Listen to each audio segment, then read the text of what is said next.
Hey everyone, welcome back on my channel Commerce Excel. Today we are going to start one more topic of operations research, which is theory of game or we can say game theory.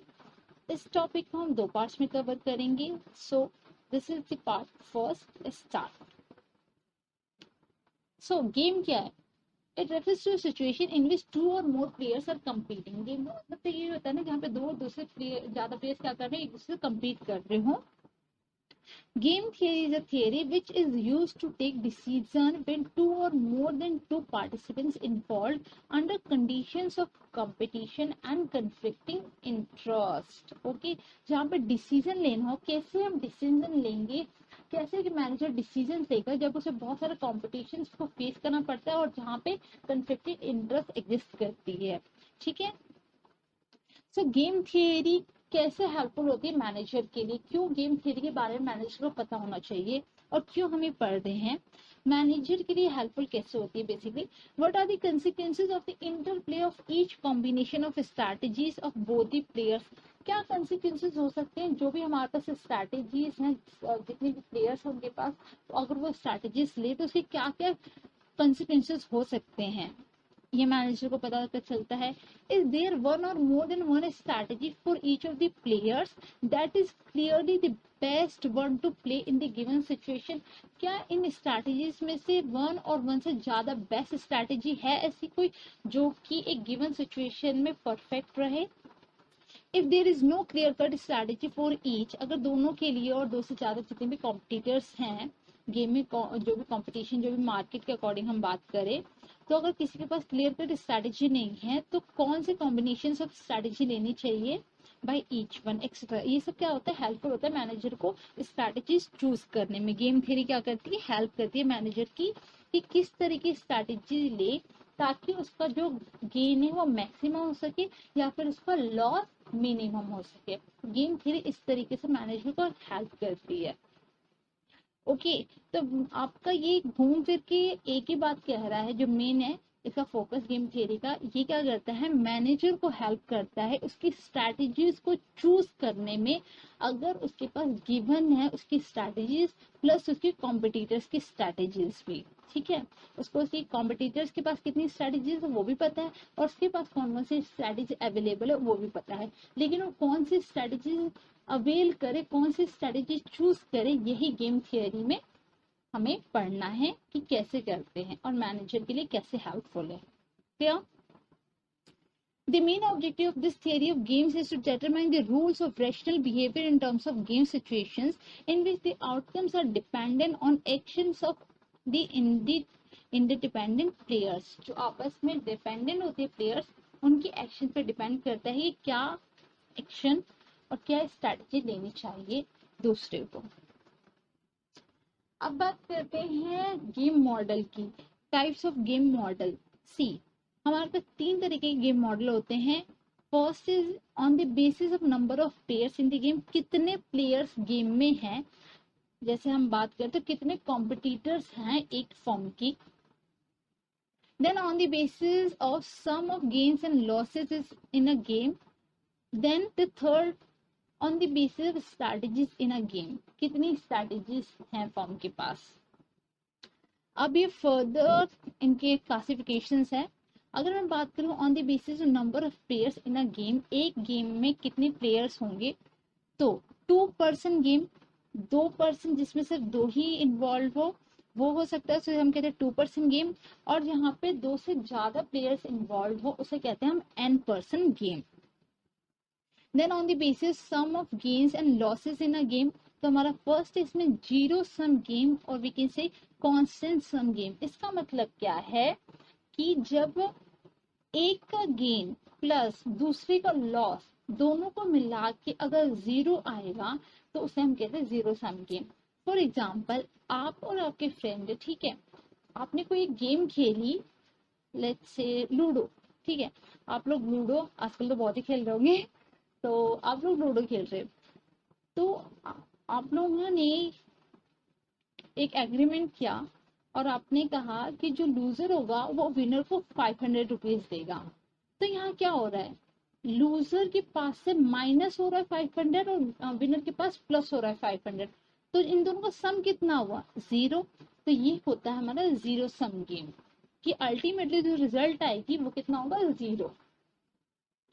Second है हमारा non constant sum game, जहाँ पे sum of the gain and the losses are not equal to 0, मतलब वहां को कोई particular value आएगी but 0 नहीं आएगा। Then on the basis strategies in game की बात करें तो इसमें हमारे फर्दर क्लासिफिकेशन है फाइनाइट स्ट्रेटजीज, जहाँ पे हमें कुछ लिमिटेड स्ट्रेटजीज अवेलेबल होती हैं, and then the infinite strategies. ठीक है, क्लियर। नाउ स्टार्ट करते हैं हमारा 2% जीरो सम गेम से अंडर प्योर स्ट्रेटजी।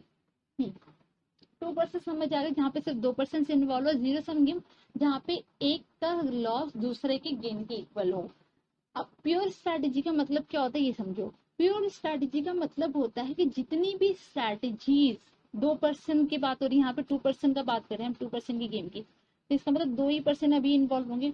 तो जितनी भी स्ट्रैटेजीज इन दोनों के पास अवेलेबल होगी, उसमें से इन लोगों को एक ही स्ट्रैटेजी क्या करनी होती है, चूज करनी होती है जब, तो उसे हम कहते हैं प्योर स्ट्रैटेजी। मतलब क्या है, दोनों ही फर्म एक ही स्ट्रैटेजी को ही चूज करेंगे और वो अपने लॉस को या तो मिनिमाइज कर लेंगे उस स्ट्रैटेजी से, या तो गेन को एक ऑप्टिमम लेवल तक मैक्सिमाइज कर लेंगे। ठीक है, तो ये प्योर स्ट्रैटेजी होती है जहां पे सिर्फ एक ही स्ट्रैटेजी चूज करती है firm. Okay, see it is a type of game in which two players are involved and where the gain made by one equals the loss incurred by the other. Okay, example, सी ये आपको जो show कर रहे हैं ये आपकी ए की strategy है और ये बी की स्ट्रैटेजी है। देखते हैं क्या शो हो रहा है। A1, A2, A3 are the strategies of low advertising, high advertising, quality advertising improvement for firm A। Firm की ये 3 स्ट्रैटेजीज हैं। कौन कौन सी हैं? Low advertising, high advertising and quality advertising improvement की।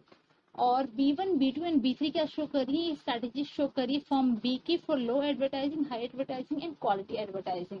ये जो हमने टेबल ड्रॉ किया है ये किया है हमने from the point of view of A के पॉइंट से हमने ये टेबल ड्रॉ किया है। इस टेबल को हम इंटरप्रेट करें तो कैसे करेंगे। सी ये जो पॉजिटिव वैल्यू शो हो रही है ये ए के लिए गेन शो हो रहा है और नेगेटिव वैल्यू ए के लिए लॉस शो हो रहा है अगर वो पर्टिकुलर स्ट्रैटेजी वो अडॉप्ट करे अपनी फॉर्म के लिए। तो अगर मैं बात करूं कि अगर ए ने A1 स्ट्रैटेजी मतलब लो एडवर्टाइजिंग की स्ट्रैटेजी चूज की और बी ने B1 स्ट्रैटेजी मतलब बी ने भी लो एडवर्टाइजिंग की स्ट्रैटेजी चूज की, तो इन दोनों के एक ही स्ट्रैटेजी के चूज करने से ए को क्या हो रहा है 12% का गेन होगा मार्केट शेयर का। ठीक है, ओके। अगर मैं इसको इंटरप्रेट करूँ आपका, तो ये होगा आपका, अगर ए ने A1 स्ट्रैटेजी मतलब लो एडवर्टाइजिंग की स्ट्रैटेजी को अडॉप्ट किया लेकिन बी ने हाई एडवर्टाइजिंग का जो है स्ट्रैटेजी अडॉप्ट की, तो इससे क्या होगा, ए को -8 मतलब क्या है 8% के मार्केट शेयर का लॉस होगा। और यहाँ पे माइनस बी के लिए क्या होगा, पॉजिटिव होगा। ए का माइनस बी के लिए पॉजिटिव होगा क्योंकि जीरो सम गेम है ऑटोमेटिकली। तो अगर ए को लॉस हो रहा है तो बी को ये गेन होगा। तो मतलब यहाँ पे इस स्ट्रैटेजी से बी को 8% का मार्केट शेयर का फायदा होगा। ठीक है, तो ये जो टेबल है ये हमने ड्रॉ की है ए के पॉइंट से। ठीक है, अब जरा सॉल्यूशन देखते हैं। हम इसे स्टेप बाय स्टेप समझेंगे कैसे स्ट्रैटेजीज चूज करें दोनों फर्म की मैक्सिमम इनकी वैल्यूज हो सके। क्योंकि हमने टेबल किसी पॉइंट से ड्रॉ किया है ए के, ये माइंड में रखना। ठीक है, अब स्टेप 1 की बात करते हैं। Calculate each row minimum value and columns maximum value. सबसे पहले क्या करना है, हर एक रो की मिनिमम वैल्यू को कैलकुलेट करना है और कॉलम की मैक्सिमम वैल्यू को कैलकुलेट करना है। सी रो मिनिमम क्या होगा, अगर मैं A1 की बात करूँ तो इसमें सबसे मिनिमम वैल्यू क्या है -8। A2 की बात करूँ तो मिनिमम वैल्यू 3 है, नहीं A3 रो में मिनिमम वैल्यू -10 है। ठीक है, ये हो गया रो मिनिमम। कॉलम में हर एक कॉलम का मैक्सिमम वैल्यू लेना है, तो B1 कॉलम की मैक्सिमम वैल्यू 12 है, B2 की मैक्सिमम वैल्यू 7 है एंड B3 की मैक्सिमम वैल्यू 3 है। ठीक है, अब क्वेश्चन होता है कि हमने रो का मिनिमम क्यों कैलकुलेट किया, कॉलम का मैक्सिमम क्यों कैलकुलेट किया। सी मैंने आपको क्या कहा कि ये जो टेबल ड्रॉ की है हमने ये ए के पॉइंट से की है। तो ए क्या चाहेगा, ए चाहेगा कि मैं अपने प्रॉफिट को क्या करूं, मैं अपने जो मिनिमम प्रॉफिट है कम से कम उसको मैं मैक्सिमाइज कर सकूं। मतलब भी कोई भी स्ट्रैटेजी ले, लेकिन मेरे को इतना तो लेवल ऑफ प्रॉफिट मिले ही मिले, बी की स्ट्रैटेजी से मुझे इफेक्ट ना पड़े, उतना प्रॉफिट तो मुझे मिलना ही चाहिए। मैं ऐसी कौन सी स्ट्रैटेजी लूं, ये कौन कहेगा, ए कहेगा। और बी क्या कहेगा, मैं ऐसी कौन सी स्ट्रैटेजी लूं कि मेरा जो लॉस है वो सबसे कम से कम हो। आई बात समझ में? अगेन ए क्या कह रहा है, मैं ऐसी कौन सी स्ट्रैटेजी लूं जिससे मेरा जो मिनिमम प्रॉफिट है वो मैक्सिमम रहे। ठीक है, मतलब उतनी मिनिमम लेवल ऑफ प्रॉफिट तो एटलीस्ट मुझे मिले ताकि बी की स्ट्रैटेजी से मैं अफेक्ट ना हूं। और बी कह रहा है कि मैं ऐसी कौन सी स्ट्रैटेजी लूं ताकि ए कोई भी स्ट्रैटेजी ले ले लेकिन उस लेवल ऑफ लॉस से मुझे ज्यादा लॉस ना हो। अब बात करते हैं स्टेप 2 की। तो select the maximum value from all the minimum value of row के जो हमने मिनिमम वैल्यू कैलकुलेट की है उसमें से मैक्सिमम वैल्यू सिलेक्ट करना, जिसे हम कहते हैं मैक्सिमम स्ट्रैटेजी, मतलब मिनिमम का maximum. And minimum value from all the maximum value of the column, इसे कहते हैं मिनिमैक्स स्ट्रैटेजी, मतलब मैक्सिमम में का मिनिमम स्ट्रैटेजी। ठीक है, ये मिनिमैक्स स्ट्रैटेजी होगा बी के लिए और मैक्सिमम स्ट्रैटेजी होगा ए के लिए। मैक्सिमम का मतलब क्या है, मिनिमम का मैक्सिमम, और मिनिमैक्स का मैक्सिमम में का मिनिमम। ठीक है, तो आप देख सकते हैं यहाँ पे, तो रो का जो मिनिमम में की मैक्सिमम क्या है, ये है आपका 3, और कॉलम के मैक्सिमम में का मिनिमम क्या है, ये है आपका 3। ठीक है, नेक्स्ट स्टेप 3 की बात करें तो check for the saddle point. अब हमें क्या करना है, शेडल पॉइंट चेक करना है। शेडल पॉइंट क्या होता है, saddle point is a point where maximum value जो होती है वो मिनिमैक्स वैल्यू के बराबर होनी चाहिए। अगर ये दोनों बराबर हो गए तो हम कहेंगे कि हाँ शेडल पॉइंट एग्जिस्ट करती है। अगर ये दोनों वैल्यू एक दूसरे के बराबर नहीं हुई तो इसका मतलब शेडल पॉइंट एग्जिस्ट नहीं करती है। सो इन दिस केस हमारी मैक्सिमम और मिनिमैक्स दोनों ही वैल्यू 3 है। ठीक है, आप देख सकते हो दोनों वैल्यू 3 है, राइट। सो इसका मतलब क्या है, इसका शेडल पॉइंट एग्जिस्ट करता है। तो अगर क्वेश्चन का सैडल पॉइंट एग्जिस्ट करता है तो उसके जो कॉरस्पॉन्डिंग जहां पे इंटरसेक्ट करती है वैल्यू, वो हो जाती है वैल्यू ऑफ द गेम। तो ये आप देख सकते हो। Okay, clear. स्टेप 5 पे कैलकुलेट द ऑप्टिमम प्रोबेबिलिटीज। अब क्या है, क्योंकि प्योर स्ट्रेटेजी का केस है तो इसका मतलब तीन स्ट्रेटेजी दोनों के पास अवेलेबल है, तो उसमें से कोई एक ही स्ट्रेटेजी चूज करेगी फर्म, दोनों ही। तो अगर मैं फॉर्म ए की बात करूं तो सेकंड स्ट्रेटेजी उसने चूज किया है, तो आप देख सकते हो फर्स्ट स्ट्रेटेजी के लिए 0 प्रोबेबिलिटी, सेकंड के लिए 1 एंड थर्ड के लिए 0। अगर फॉर्म बी की बात करूं तो फॉर्म बी ने कौन सी स्ट्रेटेजी चूज की है, उसने थर्ड स्ट्रेटेजी चूज की है। तो फर्स्ट की स्ट्रेटेजी के लिए 0 प्रोबेबिलिटी, सेकंड के लिए 0, थर्ड के लिए 1। ओके, सो ये केस था प्योर स्ट्रेटेजी का, जहाँ पे क्या करना है, जब एक ही स्ट्रेटेजी फॉर्म लेती है। और ये कब एग्जिस्ट होता है, जहाँ पे शेडल पॉइंट मिलते हैं हमें, मतलब मैक्सिमम वैल्यू और मिनिमैक्स वैल्यू होती है, दोनों इक्वल होना चाहिए। तभी हम इस तरीके से प्रोसीड करते हैं और वैल्यू ऑफ द गेम निकालते हैं और प्रोबेबिलिटी कैलकुलेट करते हैं कि कैसे हमें प्रोबेबिलिटी मिलेगी कि फर्म किस स्ट्रैटेजी को कितनी प्रोबेबिलिटी है चूज करने की। अब बात करते हैं, सी कई बार ऐसा पॉसिबल होता है कि शेडल पॉइंट एक से ज्यादा एग्जिस्ट करते हैं। जैसे अभी हमने पीछे देखा, वहां पे क्या था, एक ही शेडल पॉइंट था जो कि 3 था। लेकिन कई बार ऐसा नहीं होता, शेडल पॉइंट्स क्या होते हैं, more than one शेडल point exist होता है। एग्जाम्पल, ये जो हमने टेबल ड्रॉ किया ये भी एक ही पॉइंट से है। सो सी सबसे पहले हम क्या करते हैं, शेडल पॉइंट के लिए मिनिमम रो मिनिमम वैल्यू कैलकुलेट करते हैं, कॉलम्स मैक्सिमम वैल्यू, तो यहाँ कैलकुलेट कर लेते हैं हम। सो सी टेबल है आपके यहाँ पे, रो मिनिमम कैलकुलेट किया है हमने, यहाँ पे A1 की है -16, A2 की -6, A3 की -6। और कॉलम की बात करूँ तो मैं B1 का है कॉलम मैक्सिमम 6, और B2 में है 7 मैक्सिमम, एंड B3 में है 14, B4 का है -6। अब क्या करना है, हमें रो मिनिमम में से मैक्सिमम वैल्यू लेना है। तो यहाँ पे दो हमारी मैक्सिमम वैल्यू है, -6 दो बार है। कॉलम मैक्सिमम में का मिनिमम वैल्यू लेना है, तो मिनिमम वैल्यू यहाँ पे क्या है हमारी -6। ओके, सो यहाँ पे वैल्यू ऑफ द गेम क्या आई हमारी, ये दोनों जहाँ पे इंटरसेक्ट करेंगे वो हमारी वैल्यू ऑफ द गेम होती है। तो आप देख सकते हैं वैल्यू ऑफ द गेम यहाँ पे -6 है। अब बात करते हैं ए स्ट्रैटेजी की। तो ए के पास दोनों ही स्ट्रैटेजी मतलब A2 और A3 दोनों ही अवेलेबल है, और ये दोनों ही स्ट्रैटेजी में से कोई सी भी स्ट्रैटेजी लेगी और ले सकता है फर्म, तो उसको क्या होगा, दोनों ही केस में उसका जो मिनिमम लेवल ऑफ प्रॉफिट है वो अवेल कर सकता है। और बी क्या है, बी के पास सिर्फ एक ही स्ट्रैटेजी जो कि B4 है वो अवेल।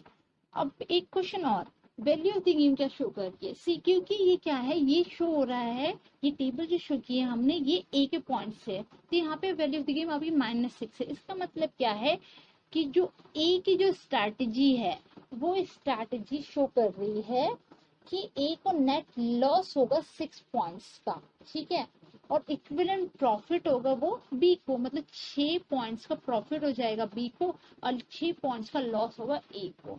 अब बात करते हैं when there is no saddle point exist, अगर शेड्यूल पॉइंट एग्जिस्ट नहीं कर रहा तो कैसे कैलकुलेट करेंगे, कैसे पता करेंगे कि कौन सी स्ट्रैटेजी लेनी चाहिए, तो इसे हम कहते हैं मिक्स स्ट्रैटेजीज। जब हमें शेड्यूल पॉइंट ना गिवन हो तो हमें मिक्स स्ट्रैटेजीज मिलती हैं। मिक्स स्ट्रैटेजीज का मतलब क्या है, जहाँ पे दो से ज्यादा हमें स्ट्रैटेजीज फॉर्म लेती है, मतलब अभी क्या था सिर्फ एक स्ट्रैटेजी लेती फॉर्म, लेकिन अब क्या है मिक्स स्ट्रैटेजीज लेती है जहाँ पे शेड्यूल पॉइंट एग्जिस्ट नहीं करता। सी, जो हम मिक्स स्ट्रैटेजी जो करने जा रहे हैं जिस फॉर्मेट से जिस मेथड से, ये सिर्फ अवेलेबल है 2x2 स्ट्रैटेजीज के लिए। मतलब क्या है कि जो भी फॉर्म्स अवेलेबल होंगी उनके पास दो ही स्ट्रैटेजी होनी चाहिए दोनों के पास, तभी हम ये जो करने जा रहे हैं प्रोसीजर उस वे से हम सॉल्व कर सकते हैं अपने प्रोबेबिलिटीज के लिए। अब क्वेश्चन उठता है अगर फॉर्म्स के पास दो से ज्यादा स्ट्रैटेजीज अवेलेबल हो तो कैसे करेंगे, तो वो हम नेक्स्ट वीडियो में करेंगे। उसे हम करते हैं बेसिकली ग्राफिकल मेथड से, और हमारा सिंप्लेक्स मेथड भी होता है, बट सिंप्लेक्स मेथड हमारे सिलेबस में है नहीं, तो हम ग्राफिकल मेथड को ही देखेंगे। तो अभी अब हम इस पे रहते हैं और स्टार्ट करते हैं हमारा। It is possible that there is no schedule point of a game, and so it is not possible to find a solution in terms of pure strategies, that is maximum and minimax. Okay. The solution to such problems calls for employing mixed strategies. तो उसके solution के लिए हमें mixed strategies का use करना पड़ता है, और mixed strategy represents a combination of two or more strategies that are selected one at a time according to predetermined probabilities. Okay. Example के लिए देखते हैं, सी यहाँ पे ये A1 A2 ए की स्ट्रैटेजी शो कर रही है एंड B1 B2 बी की स्ट्रैटेजी। तो ये क्या है, ये हमने अगेन ए के पॉइंट से ड्रॉ किया है। यहाँ क्या शो कर रहा है कि मतलब अगर ए ने A1 स्ट्रैटेजी ली और बी ने B1 स्ट्रैटेजी अडॉप्ट की है तो यहाँ पे क्या होगा, ए को 8 पॉइंट्स का क्या होगा, बेनिफिट होगा। लेकिन अगर ए ने A1 स्ट्रैटेजी चूज की है और बी ने B2 स्ट्रैटेजी चूज की है तो ए को 7 पॉइंट्स का लॉस होगा। ठीक है, अब सबसे पहले हम चेक करते हैं कि क्या शेड्यूल पॉइंट एग्जिस्ट करता है इसका, और शेड्यूल पॉइंट को एग्जिस्टेंस के लिए कैसे करेंगे हम, मैक्सिमिन और मिनिमैक्स का देखेंगे हम। तो आप क्या करोगे, आप यहाँ पे देख सकते हो इसका रोज का जो मिनिमम वैल्यू आएगी उसमें से हमें क्या करना है, मैक्सिमम वैल्यू चूज करना है। तो वो आई हमारी maximum value -6 and minimax value आई है 4।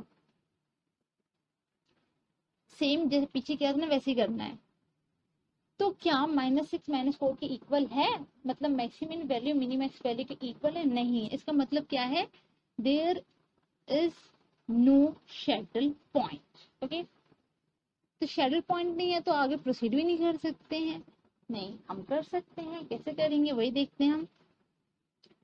सी हाँ, इसके लिए बुक्स में फॉर्मूले दे रखे हैं, तो इस वीडियो में हम इस क्वेश्चन को फॉर्मूले के अकॉर्डिंग सॉल्व करने जा रहे हैं।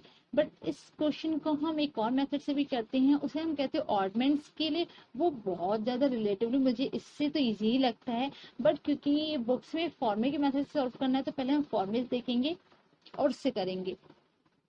मैं अपनी नेक्स्ट वीडियो में ऑडमेंट्स से भी मेथड में समझा दूंगी, तो अगर आपको वो भी देखनी है तो आप देख लेना। अगर आपको ये समझ आ जाएगा तो गुड ही गुड है।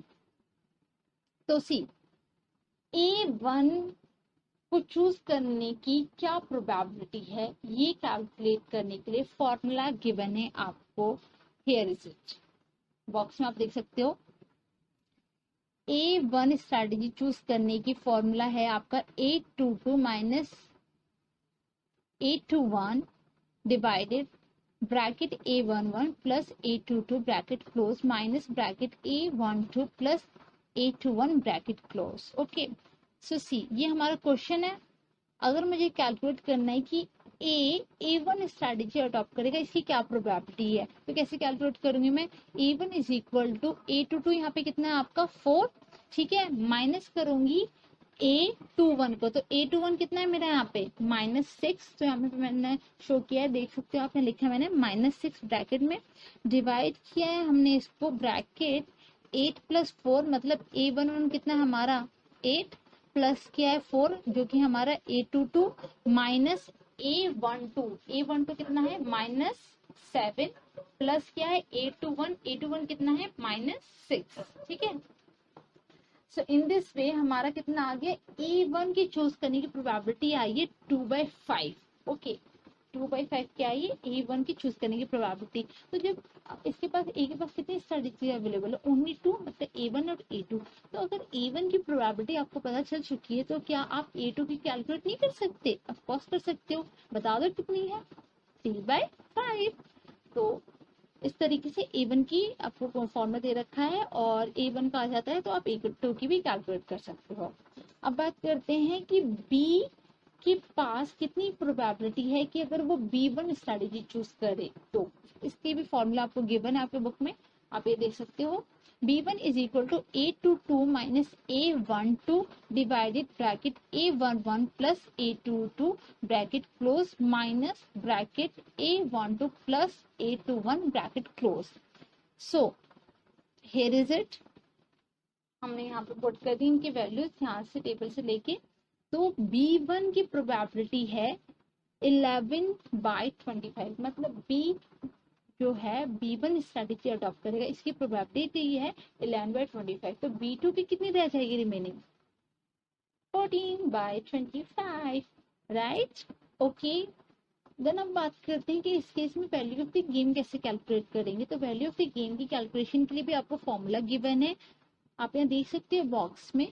Value of the game is equal to A11 multiply A22 minus A12 multiply A21 divided bracket A11 plus A22 bracket close minus bracket A12 plus A21 bracket close. So इस case में हमारा क्या होगा, मैंने values put की हैं और आप देख सकते हो इस केस में हमारी I value of the game -2/5। अब ये -2/5 इंडिकेट क्या कर रही है, क्या मतलब है -2/5 का, इसका मतलब है कि ए जो स्ट्रेटेजी चूज करेगा उससे ए को -2/5 का क्या होगा, लॉस होगा, और बी को 2/5 का गेन होगा। तो प्रोबेबिलिटीज फॉर द फॉर्म क्या अवेलेबल है स्ट्रेटेजीज को चूज करने के लिए। अगर हमें ए की बात करें तो 2/5 A1 स्ट्रेटेजी को चूज करने की प्रोबेबिलिटी है, तो A2 की चूज करने की प्रोबेबिलिटी रह जाएगी 3/5। और अगर मैं बी फॉर्म की बात करूँ तो 11/25 प्रोबेबिलिटी थी B1 की चूज करने की, तो B2 को चूज करने की रह जाएगी 14/25। सो इन दिस वे हमारे पास आ गई कौन सी स्ट्रेटेजीज किस प्रोबेबिलिटी के अकॉर्डिंग चूज करनी चाहिए ए और बी को। Clear, okay. सो आपको क्लियर हो गया हो। आप नेक्स्ट वीडियोस में कुछ और इसकी फर्दर टॉपिक्स को अच्छे से समझेंगे। अगर आपको ये टॉपिक्स में कुछ भी डाउट तो आप कमेंट सेक्शन में पूछ सकते हो। Thank you, bye, take care.